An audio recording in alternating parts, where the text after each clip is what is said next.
दोस्तों इस वीडियो में हम बात करेंगे रॉबर्ट कियोसाकी की second book rich dad's cash flow quadrant के बारे में। ये बेसिकली पार्ट 2 है rich dad poor dad book का। इस बुक में वो बताते हैं कि फाइनेंशियल फ्रीडम हासिल करने के लिए उन्होंने कौन से स्टेप्स लिए। सो दोस्तों welcome to Investors Notch YouTube channel. अगर आपने अभी तक इस चैनल को सब्सक्राइब नहीं किया है तो आप बहुत कुछ मिस कर रहे हो। इस बुक में वो 4 क्वाड्रेंट्स के बारे में बात करते हैं जो है ई, बी, एस और आई। ई मतलब एम्प्लॉई, बी मतलब बिजनेस ओनर्स, एस मतलब सेल्फ एम्प्लॉयड और आई मतलब इन्वेस्टर्स। चलिए इनके बारे में डिटेल में बात करते हैं। ई मतलब एम्प्लॉय, जिनका मेन सोर्स ऑफ इनकम है मंथ एंड वाली सैलरी या पे चेक्स। बी मतलब बिजनेस ओनर्स, जिनका मेन सोर्स ऑफ इनकम होता है उनके बिजनेस। एस मतलब सेल्फ एम्प्लॉयड, ये लोग खुद के लिए काम करते हैं और इनका main source of income depend करता है उनकी सर्विस पर। For example doctors, lawyers, freelancers या कंसल्टेंट्स। ये असल में खुद के लिए काम करते हैं, इनके पास बिजनेस ओनर्स जैसा फ्रीडम नहीं होता है।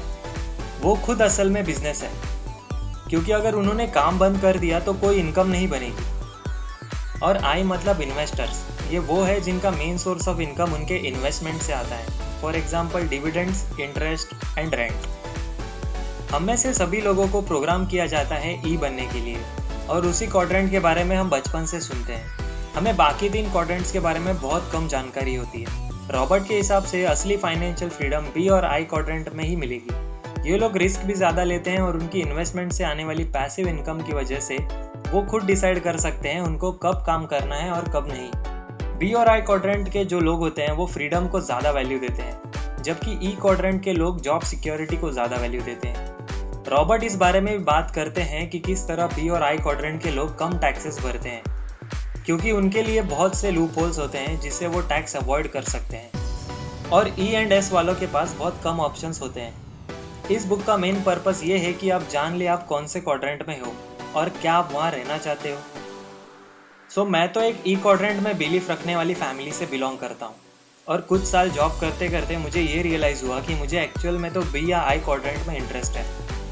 रॉबर्ट के हिसाब से अमीर आदमी और गरीब आदमी में ये फ़र्क है कि वो अपने फ्री टाइम में क्या करते हैं। तो आप कितने ही बिजी क्यों ना हो, मेक श्योर आप कैश फ्लो क्वाड्रेंट के दोनों साइड में बिजी हो। और ये ज़रूरी नहीं है कि आप जिस क्वाड्रेंट में हो आप वही रहो, बट किसी एक क्वाड्रेंट से दूसरे क्वाड्रेंट में जंप करने के लिए बहुत डेडिकेशन और लर्निंग की ज़रूरत है। और अगर आप सिर्फ लेफ्ट साइड के क्वाड्रेंट पर हार्डवर्क करते बैठोगे तो ज़िंदगी भर हार्डवर्क ही करते रहोगे। और अगर आप राइट साइड के क्वाड्रेंट पर हार्डवर्क और फोकस करोगे तो आपको वहाँ फाइनेंशियल फ्रीडम मिल सकती है।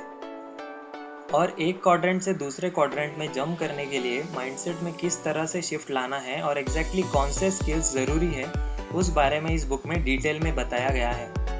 और इस बुक को पढ़े मुझे कुछ साल हो चुके हैं, पर फिर भी मैं ये बुक बीच बीच में रेफ़र करता हूँ, क्योंकि इस बुक के कंसेप्ट्स आपके माइंड ब्लो कर देंगे। और फिर से मैं कहना चाहूँगा कि आप इस बुक को एक बार ज़रूर पढ़िए। और अगर आप चाहते हो कि मैं इस बुक की डिटेल समरी बनाऊं तो प्लीज़ हमें कमेंट करके बताएं। तो दोस्तों अगर आपको फाइनेंशियल नॉलेज पर कोई भी वीडियो मिस नहीं करनी है तो इस चैनल को सब्सक्राइब ज़रूर कीजिए। हम हर वीक ऐसी वीडियोस लाते रहेंगे। And finally thanks for watching.